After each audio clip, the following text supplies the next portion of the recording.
One of the things I commonly see when examining patients is those scars on the back that look like a boat. They've all stretched out like that, and and you see them at the time of putting the sutures in, and they look like they'll end up a nice straight line, but they don't. And then other times I see beautiful linear scars with none of that stretching at all. How do you avoid stretching of scars? Okay, well, people talk a lot about taping wounds and using permanent sutures and so forth, but that's not really the key to avoiding stretching. The avoidance of stretching is really about good planning.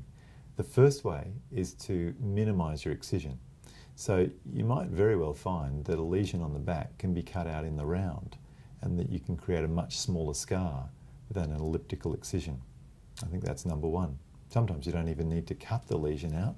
You can manage it adequately by a shave excision, and you might not even go through the dermis completely. So you won't get any stretch if you don't go through the dermis. You might have a little local hypertrophic scar, but no real stretch to the scar.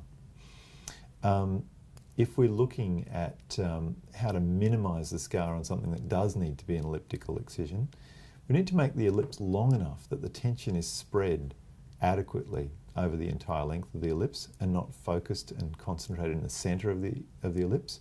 So you don't want to make a short, squat ellipse. You want to make a relatively long ellipse. And you've got to do really good quality, deep, long-lasting sutures. So that might be PDS, might be a 3-0 on the back, and you've got to have your wound sitting nicely together with your PDS before you put in any surface stitches. The surface stitch could be a subcuticular, which will avoid those little cross-hatchings like the Railway paddles tracks. on a the railway tracks, Okay. the paddles on a Polynesian canoe.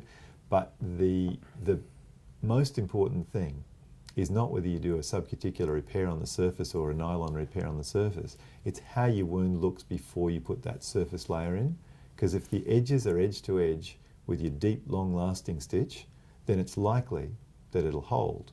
But if you just do a nylon stitch on the surface or a simple subcuticular surface suture, you can be fairly confident that that wound is more likely to stretch. So good repair, minimising the defect, avoidance of excessive tension in any nylon sutures that are on the surface or silk sutures that are on the surface.